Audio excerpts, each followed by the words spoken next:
Babe, how much did we make today? 5 million? How much did we lose today? $1 billion. And yesterday? 4 million? And yesterday? $1 billion. Yeah. We're like really fucking rich. Holy fucking shit.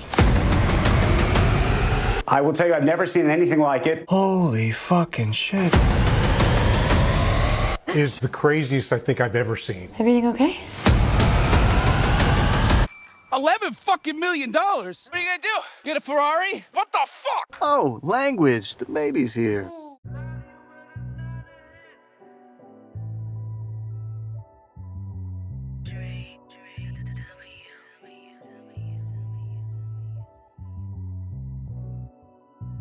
Back with another one. Today I'm going to give you a quick review and a few of my thoughts on the movie Dumb Money.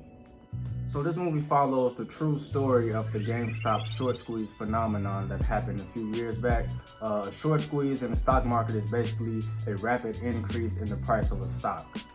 So one of the main dilemmas in this movie is whether or not to sell the stock that you already bought. So you buy a stock, and as you hold on to it, it grows, it grows, it grows. So that's more money in your pocket. Or you could sell the stock, but potentially lose out on the potential money you could have made. So in this movie, we get to see a bunch of billionaires, CEO, hedge fund people lose a lot of money, and then everyday common folk, middle class working people become rich. So the movie starts off with Seth Rogen portraying Gabe Plotkin, who is a super rich CEO of Melvin Capital. So he's trying to sort something out in his super rich fancy mansion and discovers that the attempt to squash the stock of GameStop has tremendously backfired. It's backfiring because Keith Gill, played by Paul Dano, also known as Roaring Kitty on his YouTube channel, has convinced his YouTube viewers that the GameStop stock was undervalued and therefore to buy it while it's still cheap.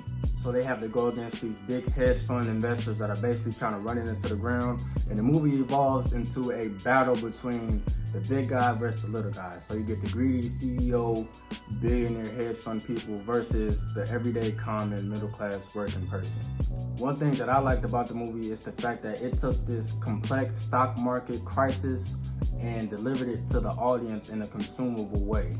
So you don't have to be heavily invested into stocks to understand what's going on in this movie. They found a way to make sense of the GameStop stock market phenomenon that happened a few years back and made it to where everybody can understand what's going on. And at the same time, not solely building the movie on the stock market stuff. So this movie felt like they were focused more on the working middle class characters and their individual lives. So Paul Dano and Pete Davidson's character interactions were hilarious. Pete Davidson plays Kevin Gill, which is Paul Dano's brother. And of course you get the back and forth big brother, little brother battle as always. Pete Davidson pretty much played himself in this movie, so he was hilarious at times. The movie also focused on 2 college students, so we get to see college parties and college dorm rooms, just the whole college vibe, and how they needed that money that they were holding on to because they were thousands and thousands of dollars in debt. Next, we get to dive into the life of a nurse. She's the single mother of 2 little boys.